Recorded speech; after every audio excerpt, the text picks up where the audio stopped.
एक बार एक हंस और हंसिनी हरिद्वार के सुरमय वातावरण से भटकते हुए उजड़े वीरान और रेगिस्तान के इलाके में आ गए। हंसिनी ने हंस को कहा कि ये किस उजड़े इलाके में आ गए हैं?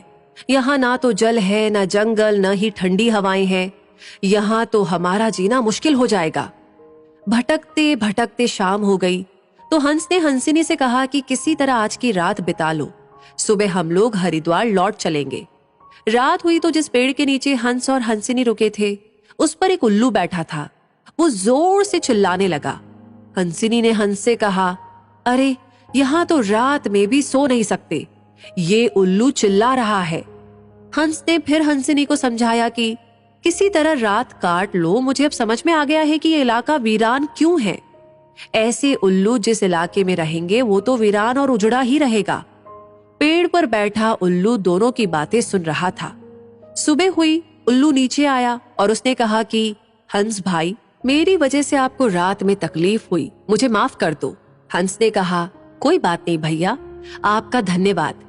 ये कहकर जैसे ही हंस अपनी हंसिनी को लेकर के आगे बढ़ा, पीछे से उल्लू चिल्लाया, अरे हंस, मेरी पत्नी को लेकर कहाँ जा रहे हो? हंस चौंका।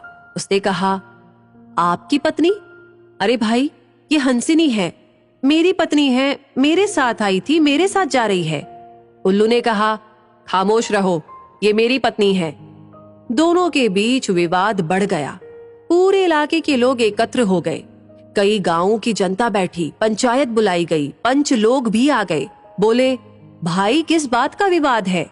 लोगों ने बताया कि उल्लू कह रहा है कि हंसिनी उसकी पत्नी है और हंस कह रहा है कि हंसिनी उसकी पत्नी है। लंबी बैठक और पंचायत के बाद पंच लोग किनारे हो गए और कहा कि भाई बात तो यही सही है कि हंसिनी हंस की ही पत्नी है, लेकिन ये हंस और हंसिनी तो अभी थोड़ी देर में इस गांव से चले जाएंगे। हमारे बीच में तो उल्लू को ही रहना है, इसलिए फैसला उल्लू के ही हक में सुनाना चाहिए। फिर पंचों ने अपना फैसला सुनाया और कहा कि सारे तथ्यों और सबूतों की जांच करने के बाद ये पंचायत इस नतीजे पर पहुंची है कि हंसिनी उल्लू की ही पत्नी है और हंस को तत्काल गांव छोड़ने का हुक्म दिया जाता है।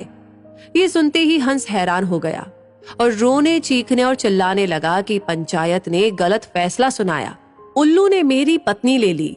रोते चीखते जब वो आगे बढ़ने लगा तो उल्लू ने आवाज लगाई, ए मित्र हंस, जरा रुको। हंस ने रोते हुए कहा कि भैया अब क्या करोगे? पत्नी तो तुमने ले ही ली, अब जान भी लोगे क्या?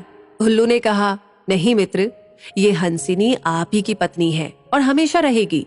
लेकिन कल रात जब मैं चिल्ला रहा था तो आपने अपनी पत्नी से कहा था कि ये इलाका उजड़ा और वीरान इसलिए है क्योंकि यहाँ उल्लू रहता है।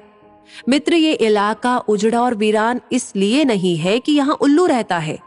ये इलाका उजड़ा और वीरान इसलिए है क्योंकि यहाँ पर ऐसे पंच रहते हैं जो उल्लुओं के हक में फैसला सुनाते हैं। शायद 65 साल की आजादी के बाद में भी हमारे देश की इस बुरी दशा का मूल कारण यही है कि हमने उम्मीदवार की योग्यता न देखते हुए हमेशा ये हमारी जाति का है, ये हमारी पार्टी का है, इसके आधार पर अपना फैसला उल्लुओं के ही पक्ष में सुनाया है। देश की बदहाली और बुरी हालत के लिए कहीं ना कहीं हम भी जिम्मेदार हैं।